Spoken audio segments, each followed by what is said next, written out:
That was so emotional. The theater, the theater. What's happened to the theater? When Danny Kaye asked that question in the movie White Christmas, the answer wasn't really clear. But the theater is alive and well here at Eastern Michigan University, as our next performer can attest to. Craig Draham is a sophomore here at EMU, double majoring in theater and psychology. He's been involved in theater one way or another ever since he was a kid. He appeared in school plays all throughout elementary and middle school, and he's already been involved with over 10 productions here at Eastern, working as an actor, a writer, a director, and in stagecraft. This semester, he's helping to build sets for Hotel Paradiso, and will later appear in Phantom of the Opera.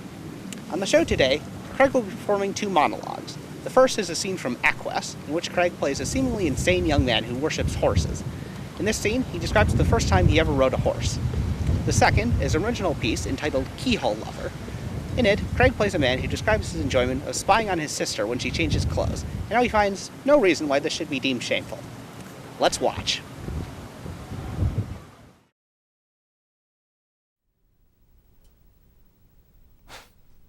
That's what you wanted to know, isn't it? All right, it was. I'm talking about the beach, that time when I was a kid. What I told you about. I was pushed forward on the horse. There was sweat on my legs from his neck. The fellow held me tight and let me turn the horse any way I wanted. All that power going any way you wanted. His sides were all warm and the smell. Then suddenly, I was on the ground where Dad had pulled me. I could have bashed him. Something else. When the horse first appeared, I looked up into its mouth. It was huge. There was this chain in it, and the fellow pulled it and cream dripped out. And I asked, "Does it hurt?" And he said, the horse said. It was always the same after that. Any time I've ever heard one clop by, I had to run and see, up a country lane or anywhere. They sort of pulled me just to watch their skins, the way their necks twist or the sweat shines in the folds. I can't remember when it started.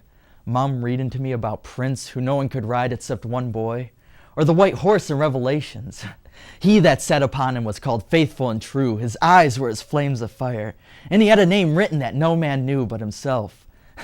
Words like reins, stirrup, flames, dashing his spurs against his charger's flanks. Even the words made me feel. Years. I never told anyone. Mum wouldn't understand. She likes equitation, bowler hats and jod furs. My grandfather was dressed for the horse, she says. But what does that even mean? The horse isn't dressed. It's the most naked thing you've ever seen, more than a dog or a cat or anything. Even the most broken down old nag has still got its life. To put bowler on, it's just filthy. Putting them through their paces, bloody gymkhanas. No one understands. Except cowboys. They do. I wish I was a cowboy. They're free. They just swing up in that miles of grassland. I bet all cowboys are orphans. I bet they are.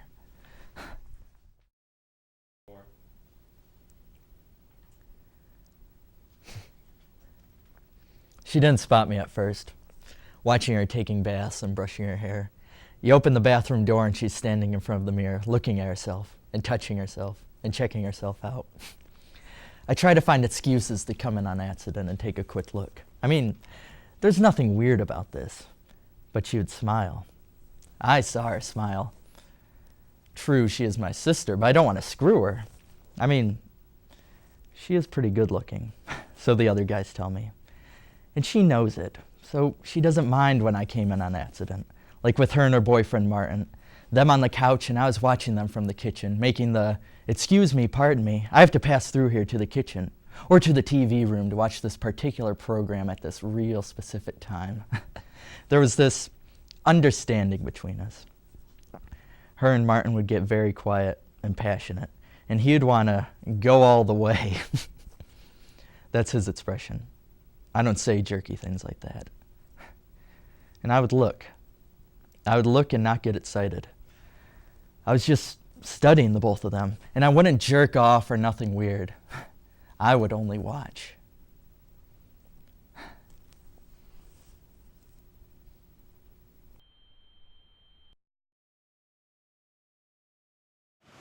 Like, yeah, woo, bravo, encore, encore. Whoa, camera. The third and final performer on our show today is Antonia Mose. She's a sophomore majoring in dietetics here at Eastern. Antonia is a skilled singer and guitarist who appeared in her first talent show at the age of 11. You might have seen her in such recent events as EMU's Got Talent and the Alpha Apollo Talent Show. On the show today, Antonia will be serenading us with covers of 3 songs: Ain't No Sunshine, Tracks with My Tears, and Melt My Heart to Stone. Let's listen in.